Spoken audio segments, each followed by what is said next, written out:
What's up? Bet you guys thought I forgot about you. I wouldn't do that.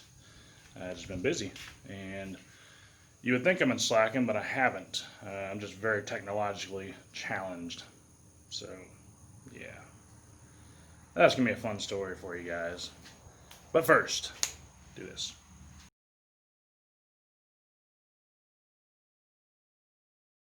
On to section 2 of this car. There's going to be 3 or 4 sections. Now we're going to work up on the front. Hopefully all the videos will work out and nothing will lose any files, because if so, it's kind of hard to do it a second time. I know you're saying there's 2 sides of the car, I could just re-record the other side, but the other side of the car is already done. I did it in the last episode, or as I was making the last episode. I was wanting some previews to show this episode, but that didn't happen. All the files were lost. So we're going to try it again on this side. Starting out fresh, going to tear everything down. Unfortunately, this side has terrible lighting. The other side has good lighting, but that's the way the cookie crumbles apparently. So we're going to get started, tearing all the suspension down, getting everything clean. The templates for this area, they transfer over to both sides. They're the same, which is nice. The front side right there, it's different, but it ain't that big of a deal. Usually the way I do them is I do a plate here, I come all the way up behind the control arm, and then I split it. Reason for that being is because when it's on the car, it's a real nightmare to get one solid piece. It can be done, but it's not worth the headache in my opinion. So I bring a piece up here, do a seam right behind the control arm, and then I come as far up as I can. This one we might go a little bit shorter. We might go around here, just because there's not a whole lot of room to get in here. On my Cadillac, I went all the way up to the beginning of the frame, but I also had my wheel wells out, so it made it a lot easier. I also went back further on my Cadillac, once again, because the wheel wells were out. This car is all a complete car, and we're not taking anything apart on it. So we'll come back as far as we can get the welder in there, and get a good weld on it. So, here we go. So yeah, we got the Caprice still.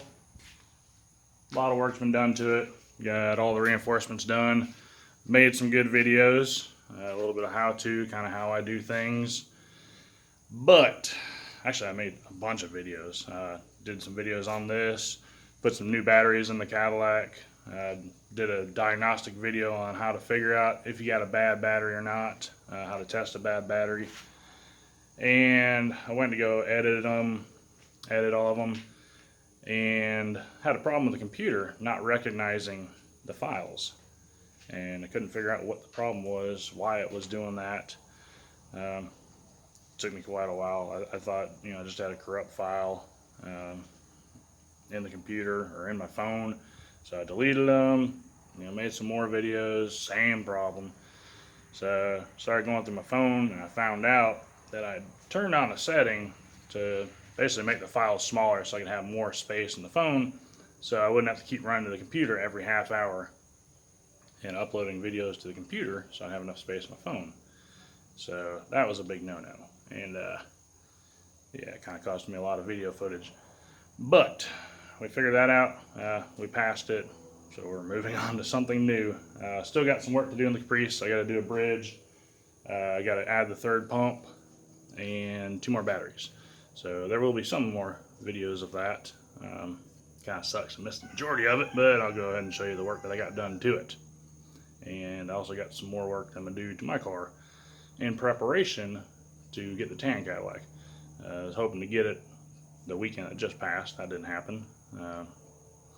Just too much stuff. My chickies say hello.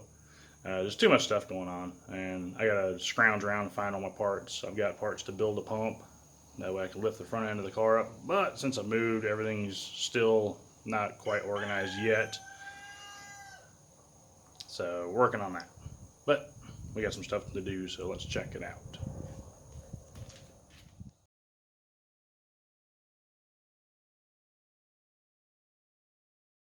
So these are some pumps I was going to use in my Oldsmobile. I don't know if I've had any videos or pictures of my Oldsmobile up. But it's a long-going project that I've had since it was my first car. So yeah, I've had a long time, and I work on it like once every couple of years, and it's been doing nothing but sitting. So I built it to be a hopper. This is what was going to go in it. I've come to realizing that probably isn't going to happen.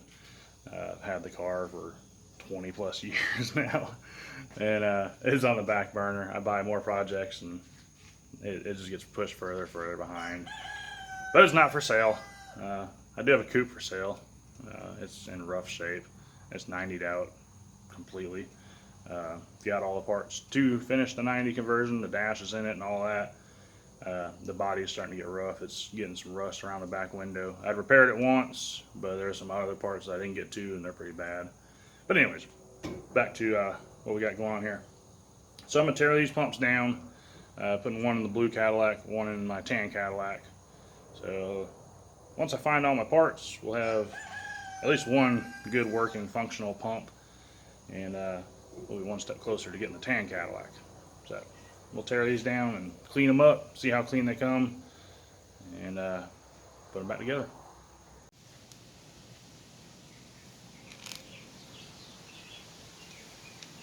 That's a pretty big difference, isn't it?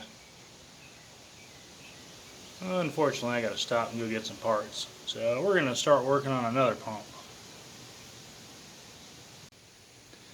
Alright, so now we'll tear apart a pump that's for the Caprice here. Going in that one, obviously. Adding a third pump to it. He got another pump that matches. He's got Pro Hoppers. Kind of seems like that's all I've got around here. They're kind of hard to find nowadays. I got a plethora of them apparently.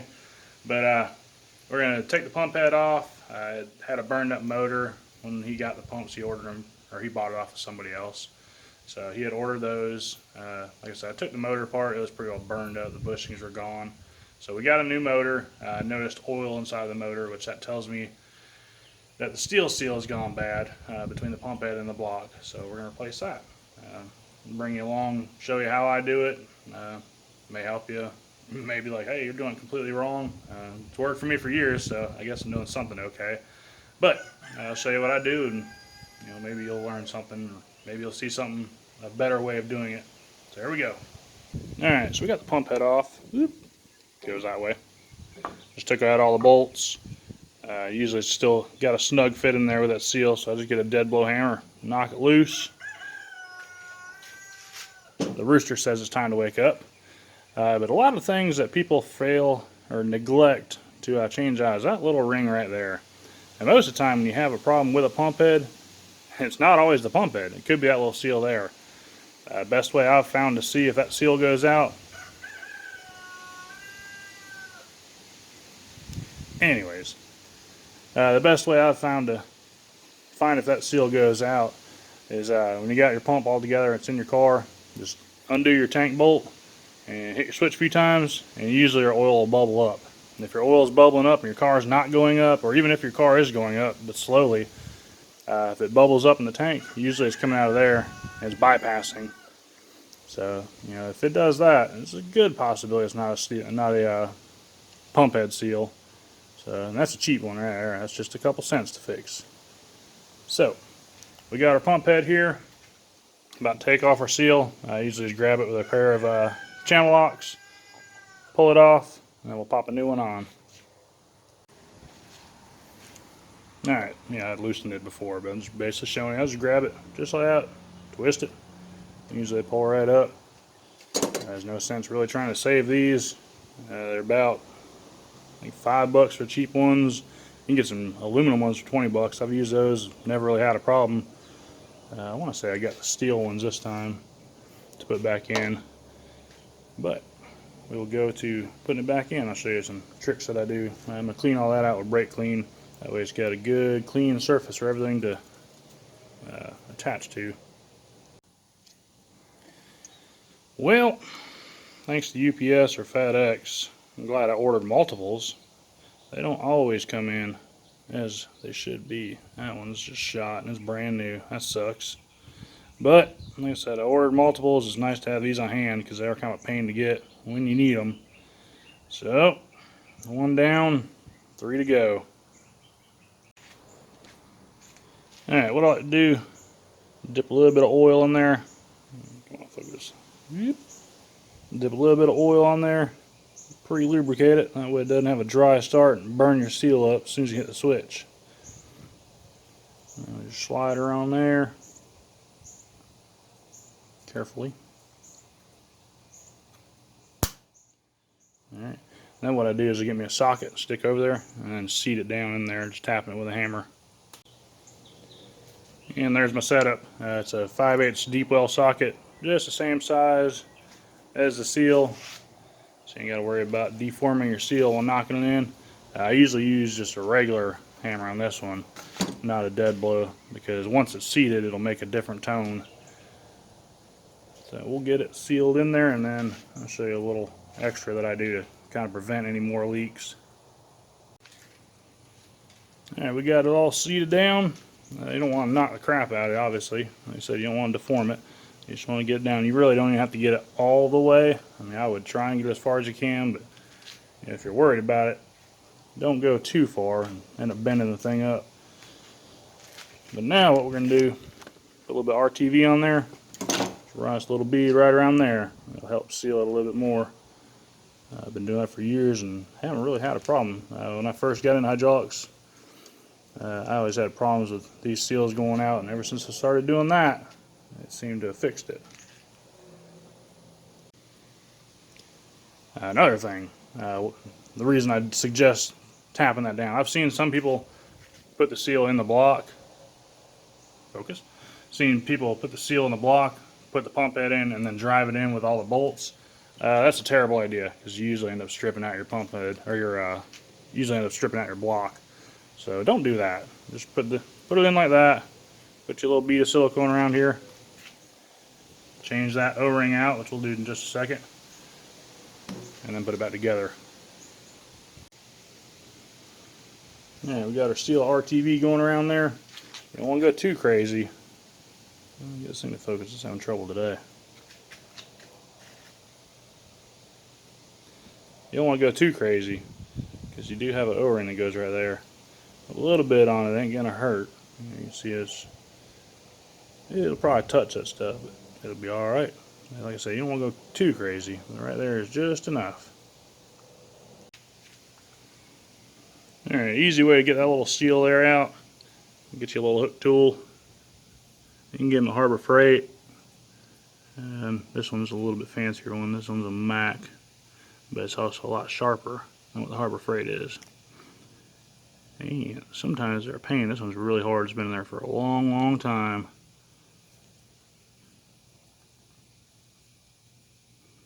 Just pull them out just like that. And we'll throw a new one in there. I don't do any silicone or nothing on these. I just put them in there, clean out any extra residue. Just put it in there, pop the pump head back on. Actually, we got one of these seals new also. So we will replace this too. I don't want a tank leaking all over the trunk. So we'll throw that new one on, and then pop the pump head back on. Alright, we got our O-ring in there, so now it's time to pop our pump head on. We'll put our tank O-ring on after that. A little bit of junk there, so we can clean that up some more. Alright, so we got it all ready to go. Put your pump head on the right direction, probably the best thing I can suggest. Just sink it down there, make sure your bolts are somewhat lined up, because it's kind of hard to turn. Maybe the bolts will right there. Yeah, get it somewhat lined up before you tap it down. That's not the end of the world. It's just a pain. I'm just going to go ahead and start. How about that?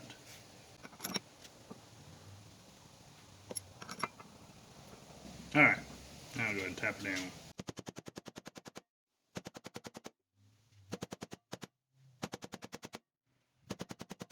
Bet you thought I was going to smash my hand, didn't you? Do all that. Alright.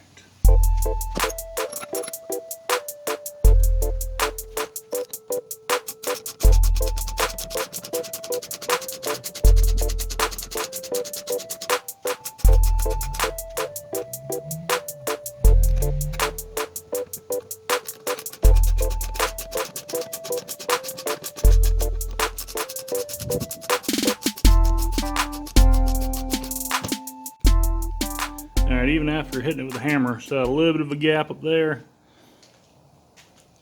So now I'm just going to go around. I've got these, they're not tight, they're just threaded down.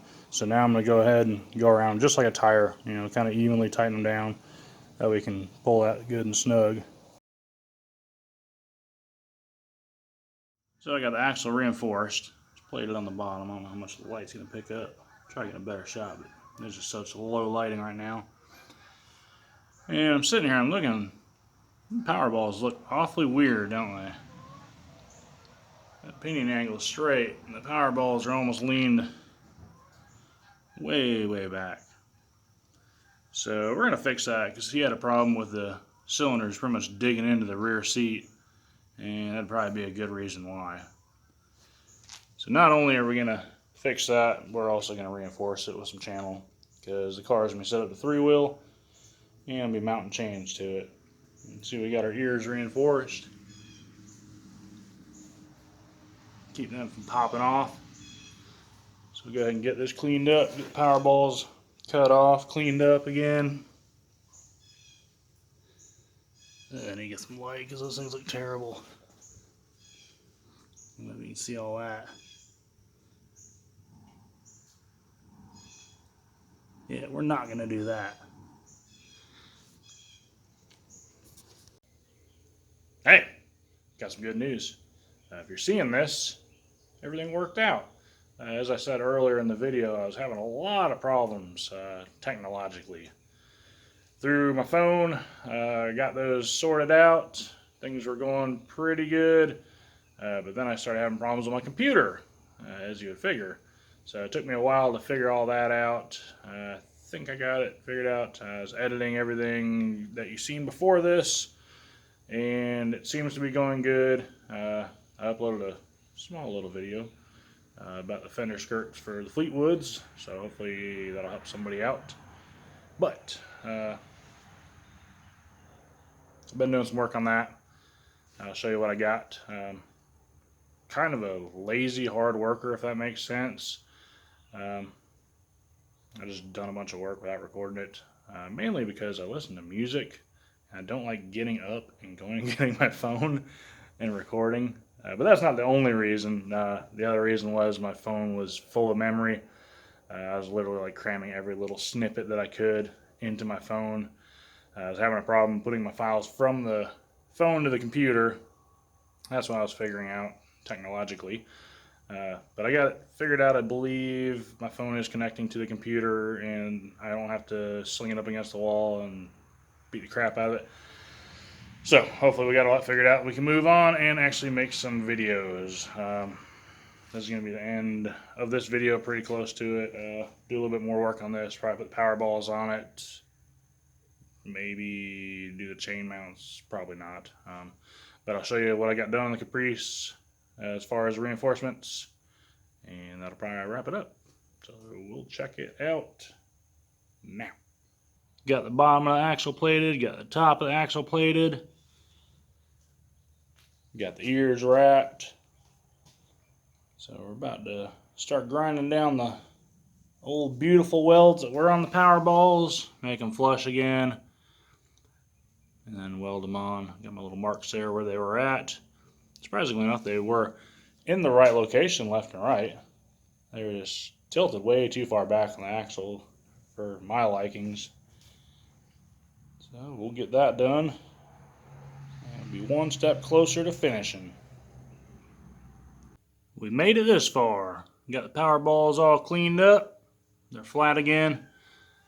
And most of the weld that was on there, I just cut it off instead of grinding it. Do yourself a favor, clean the mill scale off.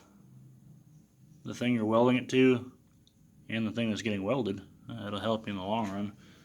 Takes a little bit more time, but it's really worth it in the long run. Another thing people don't catch, line up your zerk fittings. You know, make things look somewhat square, somewhat symmetrical. You know, the human eye will know when something's off. You know, a lot of people look at it like, ain't a big deal, nobody will notice, but a lot of people do. It makes the quality of your work look poor. And it just takes just a little bit more time. But we're about to burn this in, and probably call it a day. Here's a small little tidbit of advice. When you go to tack something, keep you a hammer or rubber mallet by. Because when you put a tack there, that metal's going to draw. Believe it or not, this thing will pick up. Probably not super critical in this example, but just tap it back down, get it flush. This one's kind of butchered up. It's been cut off and put back on. But just figured it'd be a little insight or a little helpful tip. When you tack it, it'll draw up. So just throw you another, hammer it down, throw you another tack on there. Also try and kind of plan ahead. You don't really want to tack there and there.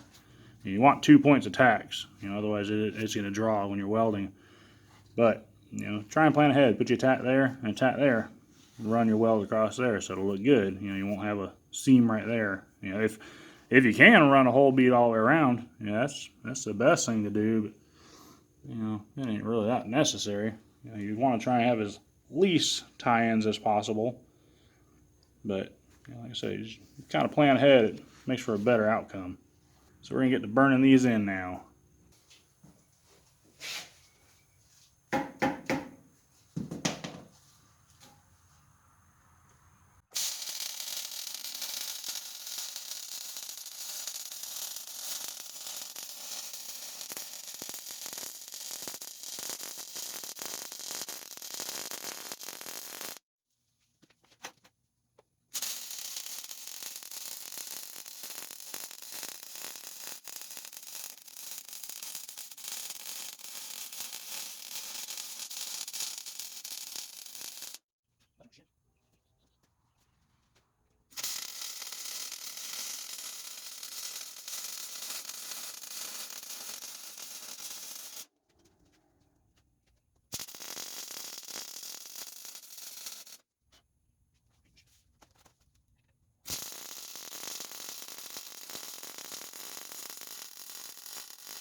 This is the passenger side, all done and painted.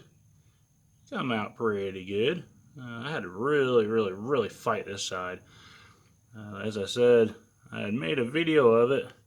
The driver's side, it went really smooth. I literally had it done like an hour maybe, between making the template, cutting it, forming it, welding it in. That's why I didn't record it, because it was going so easy. I just didn't want to stop. And the metal just laid right in there. Didn't have to hammer it hardly at all. And this side, I was gonna actually do a instructional video, kind of show how to do it without beating the crap out of it. I've seen people just mar it all up with a hammer. It's not really necessary if you can do it right. This side, I kind of did it wrong, but I still got away without beating it, all the hell. I kind of went about it backwards. Made a video to try and describe it, but like I said, all the files were bad, so it's kind of hard to describe it without, showing something with it. But I'm sure this won't be the last car that I do, so I can kind of lay that out next time. But anywho, this thing's about done. I got the belly all wrapped. I'll show some footage of that as well. It went pretty easily. Got the front of the belly plated, 3/16, and the bottom of the belly. It went pretty good. There's a few boogers here and there I gotta clean up. Just some tight areas to work in.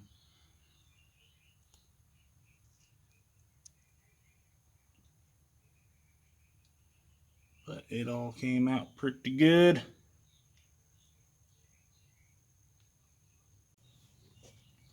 Got the driver's side. Like I said, this side turned out really nice. It went really simple.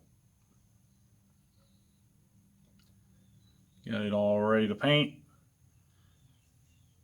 So I painted the other side the other day, but I didn't want to get too much overspray in here because I was still welding.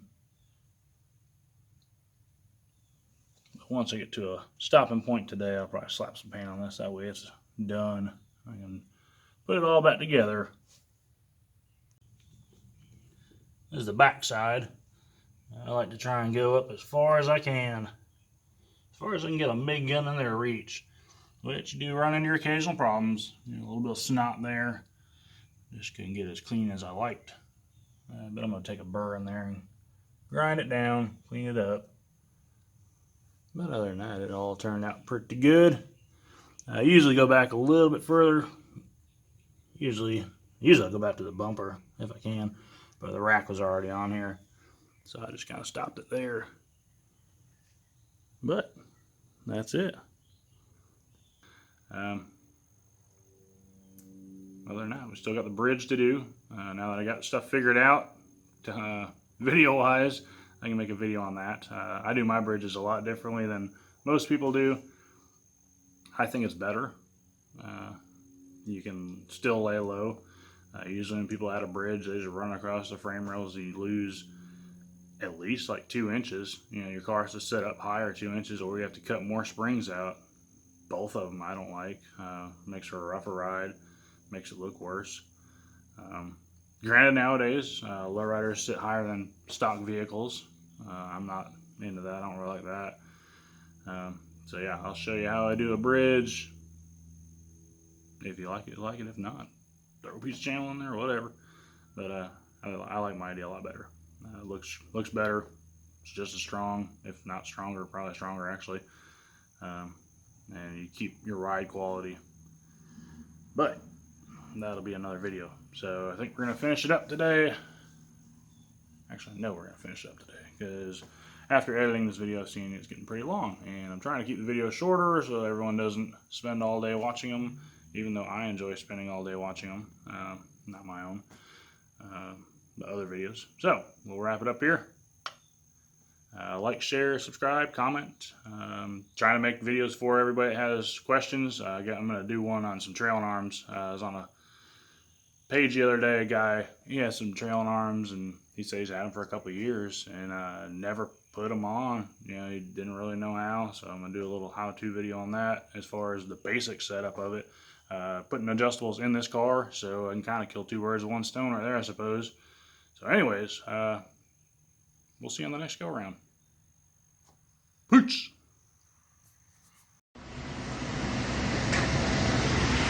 What seems to be the problem?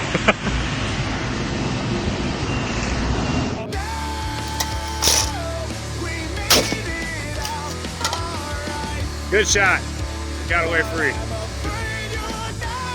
It lives to die another day.